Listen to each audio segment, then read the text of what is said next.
Pria itu menyadari ada sesuatu yang aneh. Pembeli senjata itu bisa memasukkan peluru 3 detik lebih cepat darinya. Saat dia sengaja mengatur skop agar meleset, wanita itu langsung menyadarinya.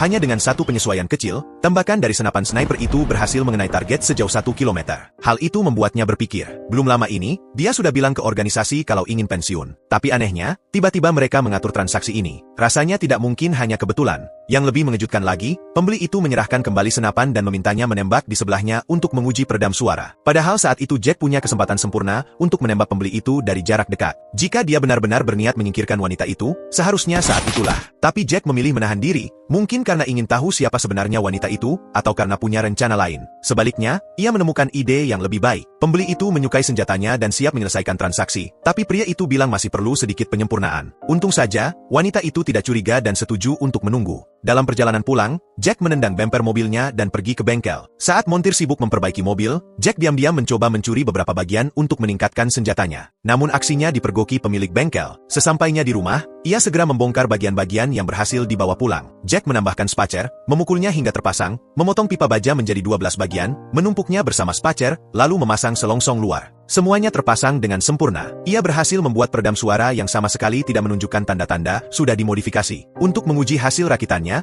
Jack membutuhkan senjata cadangan yang mirip dengan yang asli. Maka ia membeli senjata bekas dari pasar gelap, membongkarnya habis-habisan, lalu merakitnya kembali. Senjata itu berfungsi sebagai tiruan, agar ia bisa berlatih tanpa merusak senjata yang akan dijual. Dengan begitu, pembeli tidak akan pernah curiga. Bahkan ia sengaja mengatur ulang beberapa bagian agar terlihat alami. Kemudian tibalah langkah yang paling penting. Ia meratakan ujung peluru dengan berkas, mengebor lubang kecil di ujungnya, lalu mengisinya dengan setetes merkuri. Peluru jenis ini sangat mematikan, karena walau tidak menembus organ vital, racun merkurinya bisa menyebar cepat di tubuh target. Keesokan harinya, transaksi berjalan sesuai rencana. Tapi tepat setelah Jack menyerahkan peluru spesial itu kepada pembeli, wanita itu tiba-tiba bilang ia perlu ke kamar mandi, dan juga ingin menguji senjatanya sekali lagi. Bahkan pelayan pun buru-buru masuk ke dapur, meninggalkan Jack sendirian. Saat itu, Jack merasa ada yang tidak beres. Ketika pembeli itu kembali, Jack dengan cepat menyelipkan pistol kecil ke dalam sakunya. Oke, aku baik-baik saja. Kamu, baik-baik saja. Kamu tidak akan butuh pistolmu. Kamu tidak pernah tahu. Untungnya, wanita itu tidak menyadari apapun. Sambil menggenggam uang, Jack memutuskan inilah waktunya keluar dari kehidupan berbahaya ini. Keesokan harinya, ia berencana memberitahu istrinya bahwa mereka harus pergi bersama-sama. Namun Jack tidak tahu bahwa dirinya sudah menjadi buruan.